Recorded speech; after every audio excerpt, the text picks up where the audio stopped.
We are back in the kitchen this morning with Chef Israel Izzy Medina from Kelly's at Southbridge, and you truly are one of our favorites. You always put a smile on our face. We are making beer mac and cheese, and you guys really amp it up. I was trying to twist that beer top off, but you're hard at work already because you make what's called like a roux. Yeah, it's called the bechamel. So we start off with butter, let that melt down, then we add our flour to it, and then our beer.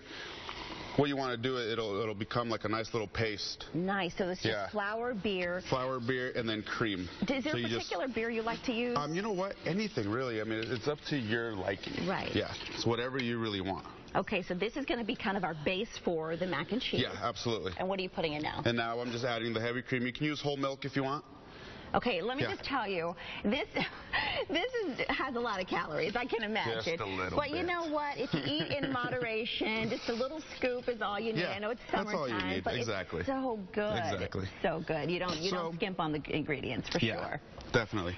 So obviously, I already brought some bechamel that was pre-made. Okay. And this is what it's going to come out to. So just keep stirring that until it's a nice consistency. Yeah, you got to stir it, make sure there's no clumps in there.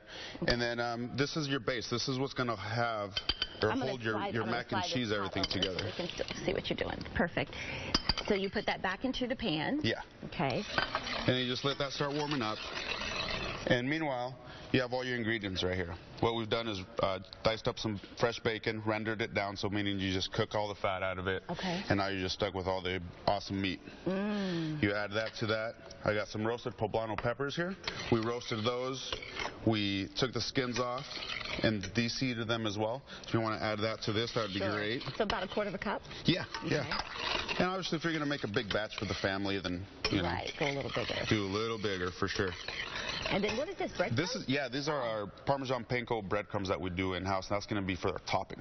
Oh, nice. Yeah. Okay. And then, of course, the pasta that you choose.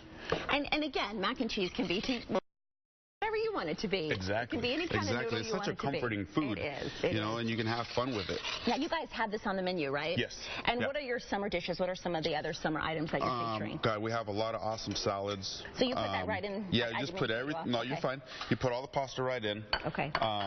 So you guys are featuring quite a bit this summer. Yeah, I mean, as far as all of our summer dishes, we have a lot of salads. We have, of course, what we showed you a little while ago, the tuna tartare.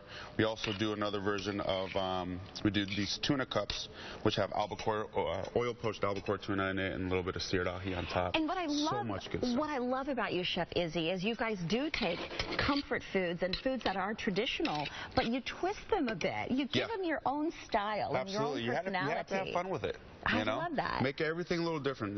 Everyone's always so used to just your comfort style of cooking certain ingredients and certain dishes. And why not have fun with it? And as the executive chef there, do you kind of try new things? Absolutely. You have to. You have to keep your mind going all the time. And where do you get your inspiration? Well, just friends and going out to eat, restaurants, and it's like, okay, that dish looks good. How can I switch it to make it my own? To make it your own. Know? Okay, so now we're adding the cheese. Now you add your cheese, of course. Mac and cheese, you got to have a lot of cheese in there. Absolutely. And what type of cheese do you prefer using? I have 3 blends of cheese here. We have a New York cheddar, we have a sharp cheddar, which is the yellow one, and then a Mahon, which is a Spanish cheese. Wow, those are 3 cheeses I wouldn't think. You know, I'm used to hearing, cheddar. Those are 3 so kind of... So you do have 2 types of cheddar in here, but, but they got a twist. They've all got such different flavors. Okay, definitely. Nice. So, I mean, everything is just melting together. That's perfect. And, but yeah, I mean... Now, this is a side dish, obviously. So no, this is an actual entree. Oh. Yeah. Perfect. I mean, a lot of people order it as appetizer and maybe, split it between the 2 or 3 or 4 people. And then perfect. Are you finished with it? Yeah. Okay, because I was going to grab a fork while you're playing. I'm looking. We do this every time. You would think, as many times as we go in this drawer looking for forks, that we would be prepared for this. But are you done yet? I know. It's like, I can't even, and every single time I look for one, I never can find one. I know what it is. They're hiding it from us. We eat too much on this show, Terry. Yep. That's the problem. We eat too much on this show. Well, you know what? Hiding forks is not going to help. We'll take the spoon. Trust me. I got a big spoon right here for you. Oh, my goodness. All right, I'll let you go ahead and plate. And I know you put the breadcrumbs on top. Yeah. So I want to see that presentation. I promise I'll sample after you have it done. I won't do it now. I'll let it look pretty. But look at all these other summer dishes. Oh, my gosh. Everything looks amazing. What are you making for us next, Chef? We're going to do a roast roasted Brussels sprouts. Ooh, now, there you go. Okay, it's all finished. I'm going to find a fork, Terry, and I'm going to bring you a sample, too. I'm sure you're going to find a fork. That's all right. You know what? We'll do like the, what did the cavemen and women do? We'll just go like fingers. This.